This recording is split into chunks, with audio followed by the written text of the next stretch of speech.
Hello, RN to BSN program students entering in fall of 2024.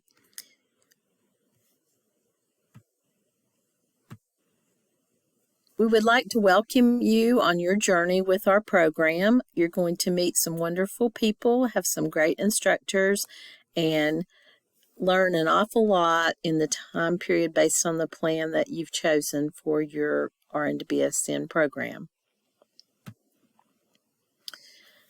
My job as Director of Compliance and Student Support is to assist you with navigating our compliance system. My name is Dr. Becky Turpin, and I can be reached at Turpin, Turpin, RL, at appstate.edu. I'm going to spend the remainder of the time on this video giving you instructions about how you can become compliant as part of our program requirements. These program requirements are designed to kind of be meeting the majority of our hospitals and clinical options. And although some of you do not do active clinical assignments like you would in a pre-licensure program, you will be doing activities, assignments, things that you have to assess things in, even in sites where you currently work. And so you are doing activities throughout your program of study where you are acting as a student role at times. So even though it may not seem like that to you, those agencies have requirements of App State's nursing program that affect you, and we have to be able to say at any given time that you are compliant when you are doing those things. It's important to also understand that you're going to be working on some of these compliance things, but compliance is ongoing. So it's not just get everything turned in when you begin the program. If you have anything that comes up for renewal while you're in the program, whether it's within the year or within a longer plan of study, you still have to make sure that those things are staying up to date throughout the whole time you're in the program. Failure to do that at times can prevent you from being able to register for the next semester. So it's always good, if you're having any questions, getting closer to time for registration, go in and double check your compliance system, look for anything that's coming up due so that you can stay on top of it. Obviously, the system we use is going to notify you electronically if something is coming up for or about to expire. So you should see that as well as a help. You are going to have several requirements that need to be addressed at different times during the year, so pay close attention to upcoming due dates in the Complio system and in the dates given to you in this presentation. Another item that you want to really open from your As You Learn site for your cohort is the Nursing Student Compliance Checklist. If you will go and open that document before you begin looking at what you need to do, it will be a great guide for you to use that, print it off, set it beside you, use it literally as a checklist to make sure that you have all the documents that are included and described there that you're going to have to complete if it's a new training program, for example, or that you're going to have to research and find, copies of records or medical records that you need to upload. And that way it's like your prep list for getting everything together before you start trying to enter it in our compliance system. It's important to remember that compliance in general for the nursing program is not just Complio stuff, and Complio is our actual software system that we use. But compliance also includes, abiding by all the Department of Nursing policies, abiding by university policies, maintaining your grades and required GPA in your didactic courses, meeting course participation rules, timeliness in completing assignments or notifying your professors, following all infection prevention rules if you're engaged in any kind of activity as a student, teamwork behavior in terms of online learning and how to really work with teams and groups in your online courses. And then again, civility and collegiality with both professors and other students that will be in your online courses. And realizing that there's civility even in discussion forums and those kind of things, in addition to individual verbal conversations. So important dates that you really need to remember. Your due date this year for every single thing being inputted and approved is October 15th of 2024. And that date is really, really necessary because typically by November 1st, registration takes place or opens for registration. And so if you have anything that is not ready to go by November, is not already approved and finished well in advance, you will have a hold placed on your registration for the next semester going into spring. So just realizing also that in the electronic system that you're going to use, there has to be time frame for that company to review things. So you can't upload something on October 14th or 15th and think that it automatically is going to just magically be approved. Complio has reviewers that have things all over the country. So it's not just our school or a handful of schools in North Carolina. And while they have a lot of reviewers, you know, the volume gets immense when programs begin every fall in most schools. So it's important to really stay on top of this and really mark this on your calendar that not only do you have to have it all in there by October 15th, but the expectation is you're putting it in at least 4 to 5 days ahead of that due date so that will all be approved by that deadline. So a little bit more about Complio. This system is run by a company called American Databank, and it's used by numerous schools everywhere to help meet needs for background checks, drug testing, immunizations, and other record tracking, and just managing a storage place that's secure for all of your documents. Each student must place an order for their own account, and it is based on the time that you're going to be in the program. The typical bundle package is for a background check and a 12-panel drug screen plus fentanyl, as well as the compliance tracker system for 2 years is $148. Now, you may not be in the program a full 2 years, but sometimes people like to just go ahead and get that ahead of time so that it doesn't change, because doesn't change the price for much shorter than that in many cases, because the bulk of the cost, of course, is in the background check and in the drug screen, which are done on the front end. So another point to know is if you're having any concerns or questions with something about American Databank Complio, and you go to their system to make a phone call, they are located out in Denver, Colorado. So they're about 2 or 3 hours behind us in terms of time. So you may just want to be aware of that in terms of making calls to their when they're open for service. It might not be the same. It won't be the same time that it is here on the East Coast. So other things in terms of key elements to complete, and I'm going to run through all these items here just one at a time, and you can have this PowerPoint, and this will be in there if you want to look at the PowerPoint just to look up something versus listen to the whole video again.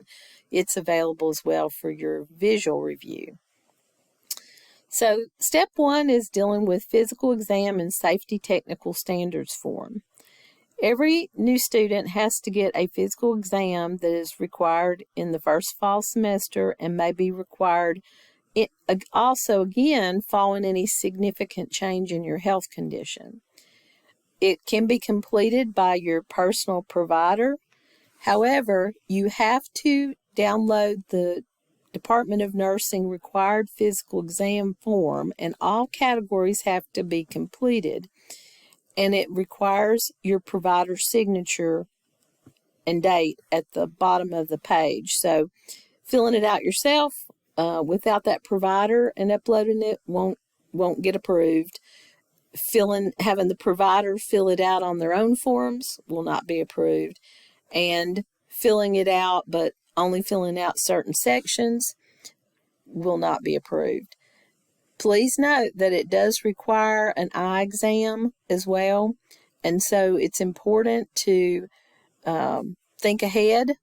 If you've had an eye exam in the last year, and that's pretty current, you could take that portion of the form and have it filled out by your ophthalmologist. If not, the doctor can do some basic tests in the office.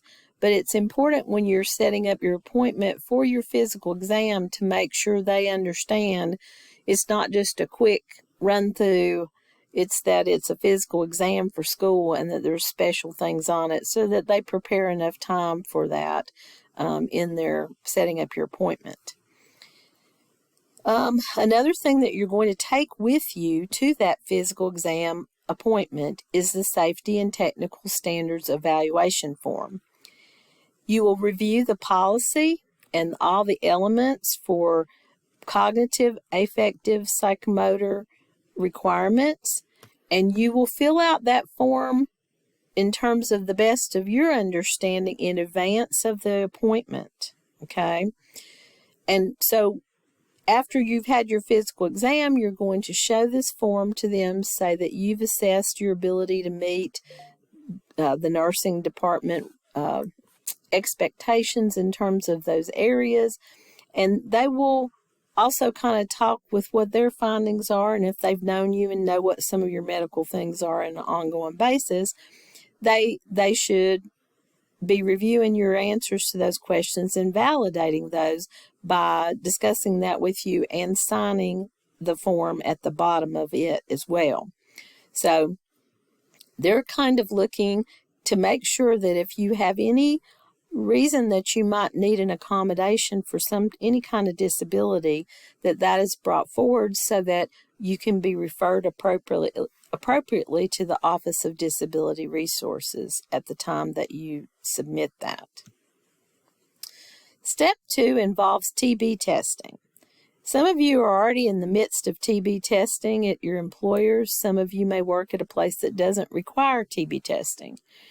If you are already on an annual TB testing plan and you have had a TB test in the last year at that agency, and you can provide that with an exception that you are already in an annual ongoing testing, you can submit that documentation of your last one-step TB test, and you can get that approved through exception, and then I will manually go in and set that up so that you're just doing an annual one-step. If instead you haven't had a TB test of any type lately, then you will have to start out with a 2-step PPD skin test. And how that works, it's 2 separate PPDs that are submitted, one that is done initially and read 48 to 72 hours, and then you schedule another PPD test from 7 to 21 days precisely from when the first one was placed, and then you wait 48 to 72 hours to get that read and signed off. So essentially, that means 4 trips, twice to get them placed and, secondarily to get them red within 48 to 72 hours. And some people have found that pretty confining in terms of time. So I do understand that. The other thing that you can do is you can, if you just want to pay the extra money, you're going to the doctor's office anyway, you may go ahead and just get a blood test done where your blood's drawn to test, and that can be a quantiferin gold test or a T-spot, and that just validates whether you have ever been exposed to TB. And that can be submitted in lieu of any of the skin testing. And you will see in there, there's like an initial blood test, and then there's a place if you do a secondary one if you're in the program still a year later.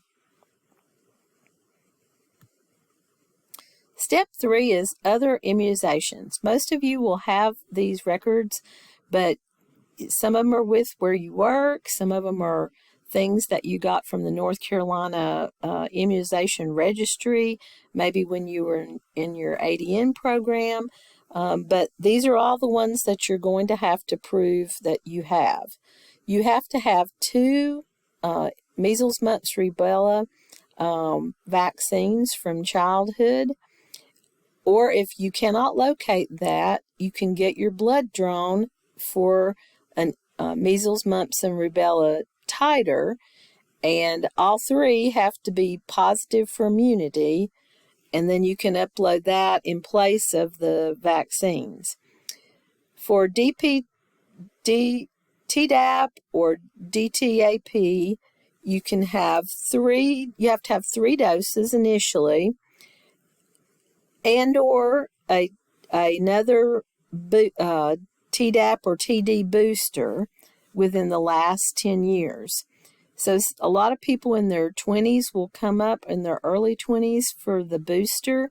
You may or may not have had it, so you need to double check that. As long as you've got one that you can put in there that is in the last 10 years, you're okay. Varicella, you have to again have 2 doses from childhood, or you have to have your blood drawn to show that you are positive for immunity with a titer. For hepatitis B, you have to have 3 doses, which everybody mostly now has in usually in like preteen years. However, the high school system rarely asks you to see if you have a positive titer, meaning that the 3 tests that you had in childhood actually still are providing immunity to you. Some of you who are working may have had to get a titer done when you got employed just to make sure that that was the case.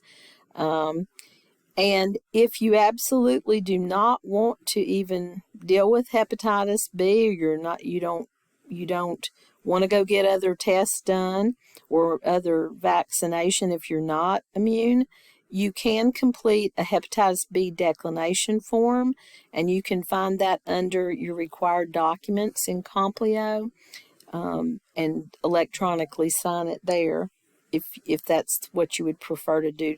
And that declination will meet the hepatitis B category. Each year we are required to have an influenza vaccine each October 1 through 25. Some of you may not get that totally in by the 15th if you're later getting it. However, try to do your best to get it early if you can. In all cases, the uploads for those have to be in by October 31st, because we can't have them going in any later than that. They won't be approved. And that's just a rule that has always been. A lot of the hospitals that we deal with mandate that more than anything within our program. At this point in time, COVID vaccinations and boosters are mostly on hold. There's a rare agency or 2 in the state of North Carolina that still mandates that, which is not exactly normal, but most of them, even with that, have gone with having an opportunity for an exemption. So in the Complio system, you're going to see that COVID is like a grayed out area, meaning that it's in there. If you want to store your records, you can click on it and put your stuff in there, just so it's all in one place, because it's your record keeping system. However, it's gray on our end because we can see it if we need to see it, if you're going to be doing something in an agency where it would be mandated at this point, where that is rare. But if you don't put anything in there, it's not going to make you, not in compliance, because that grayed out area means it's something that's currently optional. So just for clarification on that. All right. Just trying to make sure that everybody stays on top of vaccines and gets everything in timely. Step 4 really is information about your criminal background check and drug screen. Our program requires these because we want to ensure that the candidates that we're bringing into our programs don't have issues with either of these, because we have a zero tolerance for illicit drugs and those kind of things as part of the program. And we have to really ensure that, the students we have, if they should have an identified concern with a background check, then you might be contacted for a follow-up appointment just to find out if there's more information that's out there. In Complio, the criminal background check and the drug screen are automatically ordered with your bundle when you do your information in there. So the criminal background check, once ordered, usually comes back within usually less than a week. Unless maybe you've lived in multiple states, that might take a little longer. And then the drug screen, want to just mention again that we have a no tolerance policy related to substance abuse. And should there be some heavy concern about this with any of our programs, that's something that someone could be required for reasonable suspicion to have to get a new drug screen done. I will say that in the Complio system, you're going to order that through the compliance vendor. And the main reason that is done is to ensure chain of custody. But I do want to make sure that you're really clear on this point. In the Complio system, when you are placing your order, it's going to ask you about, you want to choose a site. I believe it gives you like a a location where you can put in a zip code, and you can find out which labs in your area that are closest to you that you can schedule this. And so you're going to do that and select that. That order for that drug screen is usually only good for about 30 days. So sometimes I think with our online programs, they might give it 60 days from the order. So you definitely need to get it done and over with, is my point. Because if it cancels because you didn't go get it done in time, you'll have to pay for another one, and you want to avoid that. Anyway, they usually work with LabCorp or Quest Labs. I would also make sure that you don't just go to the lab that you selected and just say, I'm here for my drug screen, because not every one of their workers may identify with you walking in that you are coming in because you've already prepaid for this through the Complio system. So if you have proof of payment, for your registration in Complio or any information, make sure that you share that with them, or just make sure that as you're registering in with them on site, that this was already paid through Complio. It's part of my drug screen for school. Then they'll look it up that way to make sure that the urine that they're getting is going to be tied back to that order and not somebody on their site thinking this is just somebody coming in from their employer and just getting a urine screen. We have a few times had people not specify that it was through Complio, and then afterwards they're telling them there's no way that they can then, after they've already done it and sent it and resulted it, there's no way to tie it back to the order in Complio. So just to save yourself some trouble, make sure you're organized about that. You will have to have a valid photo ID at all these locations to ensure that it is you that is the real person that's providing the urine. Step 5 deals with training and records. Hopefully to get to this video, you have already been to the As You Learn RN to BSN project site. You will need to do a HIPAA training, review a small PowerPoint, and do a computerized exam there. Same thing for bloodborne pathogens, and for both of those you will need to make a score of 90% or more. There are multiple times that you can take it, but there is not a review in between, so you're going to have to really be looking at the PowerPoint and looking at the wording in your exams to make sure you're accurate, to make sure you get the highest score. We also require the North Carolina AHEC core orientation. There's a link to that training site, and you will go into that, click the link, go to the training, do the training, and at the end you will print out a certificate and you will save that as a PDF with your name and the date that it's completed and your banner ID on the certificate that you'll have to type it in before you save it. But make sure that you follow those instructions clearly for how to upload all these elements into Complio. There are other departmental forms that are available on the departmental website.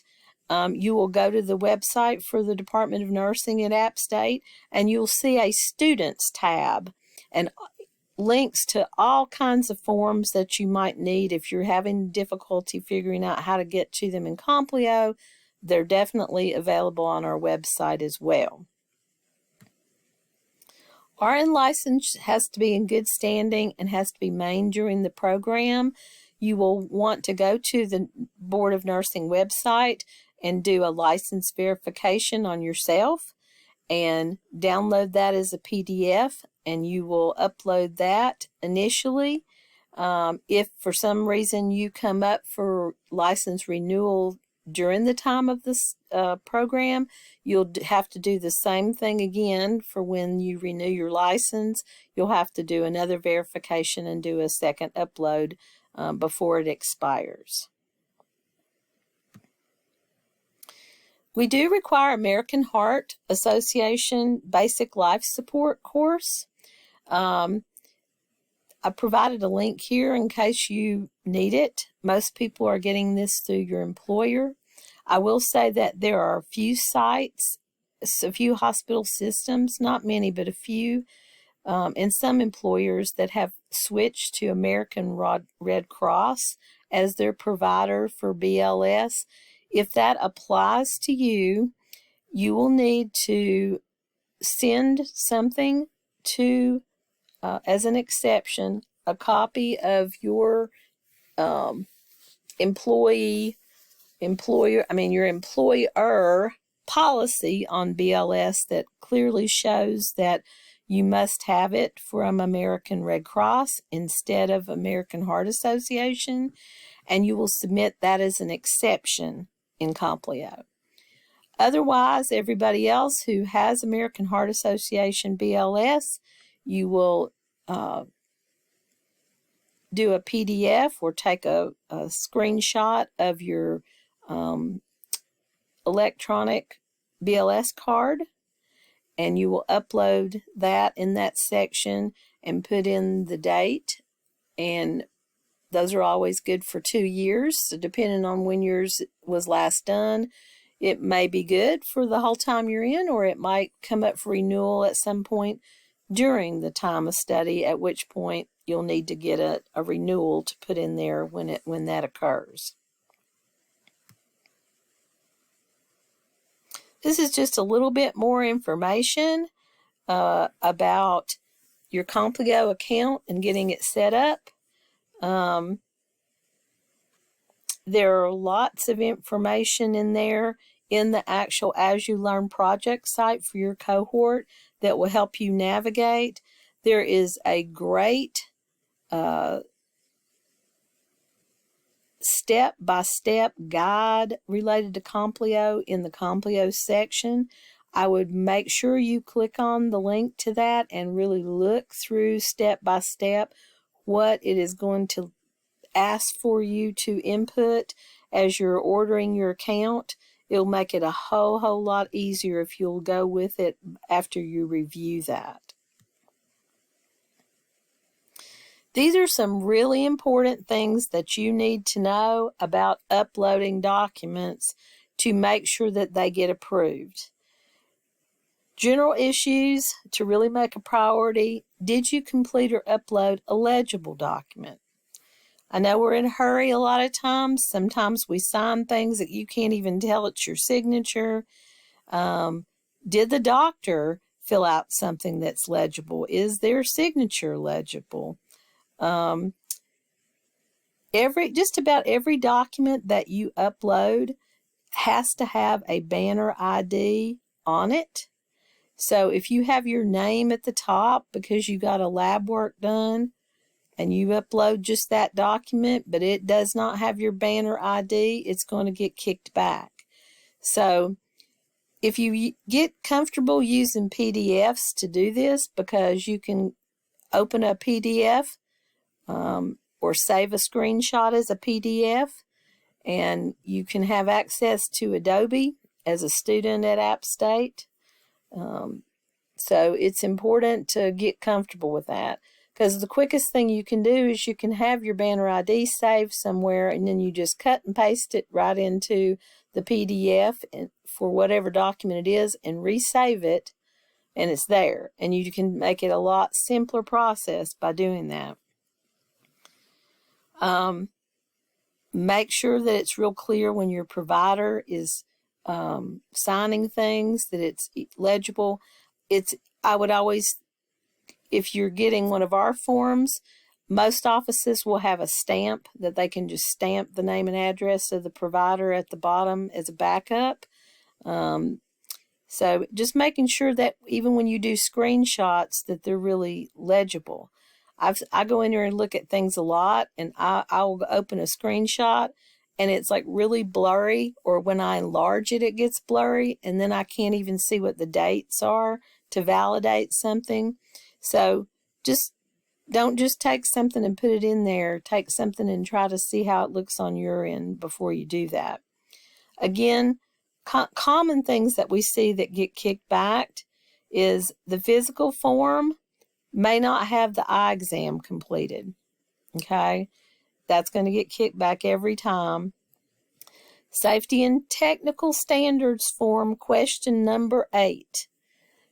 We'll pay attention to that because questions 1 through 7 are worded kind of the opposite of question 8. And so when you get to question 8, just really think, it's going to ask you, do you need accommodations? And the other ones above it are, yes, I can do this, yes, I can do this, yes, I can do this. And then you get to number 8 and it says, do you need accommodations? And you may need no accommodations, so the answer would be no. But if you're in the mindset of yes, yes, yes, and going down the page, you'll get to number 8 and click yes. And the Complio reviewers, for anybody that needs accommodations, cannot sign off on those. And so it's kind of left there for me to review them to see if I need to refer you to disability resources. And if you do need accommodations, definitely put that, because we want to make sure that we are referring you to whatever resources we can. Many people will find out that their hepatitis B titer when they get that drawn, if they haven't already, that they're not immune. You can go and get like additional vaccinations, and then get another titer to see if it helped make you immune. And that's the only way that you can meet that standard if that's the case. So I would advise, if you have anything like that come up, the best thing to do is put in a Hep B declination form, and that will be a placeholder while you're getting any of those other additional vaccines and retitering done. I've already kind of mentioned the TB test, so we won't go over that, but just making sure that you've got all that in there correctly. This will likely not apply to your group, but in some very odd cases, some students might be doing like a project or a report. If it's going to be at one of these agencies, which is Atrium, Wake Forest Baptist, Novant, Claremont, and there might even be a few more in the state that are picking this My Clinical Exchange system up. I haven't had it come up lately, but for one student it did apply. So if there's something that you're doing that they think is something off the job, they're going to probably mandate that you have to do this. Again, I think I've only had one student so far that this applied to, so don't worry about it. But if you're thinking you might have to do some extra projects or something for a class in one of these type of agencies, even if you work there, it still might apply. But I just have that in there. It's very uncommon, but here and there, and sometimes there's even some agencies out east in the state that require a totally different system called rotation manager. And again, that's been very rare that we have to use it. But so suffice it to say, occasionally there may be some extra fee related to something, depending on what kind of projects you might be doing in an agency. But it is very rare.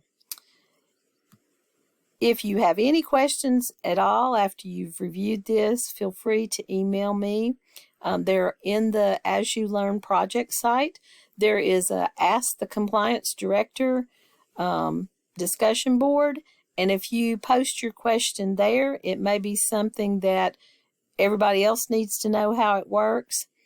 And it will go out to all of them as well as to me. So the other thing is, do not post things in that site that have to do with any of your personal health information, because that does not need to be shared with the entire class. Those kinds of things need to be sent to me, independently in an email. So, but I do encourage your questions. If you're having difficulty with something or can't figure something out, I can always be a resource to help you find ways to meet compliance and help, validate something if you're not sure why something's not working. Glad to give you some other advice on that. I will lastly say that in the Complio system, in your applicant screen, once you do have your account, there is a great tab on the left that says Getting Started. There's some good videos that really walk you through the process of how do you upload things and how do you do stuff. So pay close attention. Watch those if you get a chance. They're very short, and it's worth your time to do that, because a lot of people who don't watch them then are sort of floundering and they're trying to attach something and it's not right, or they can't figure out how to navigate it. And those are really your optimal, best, quick method for figuring out the easiest way to get your things in there and get them approved quickly. Congratulations, and we hope you have a wonderful time with our program of study here for you. And if we can be of any help, please don't hesitate to ask.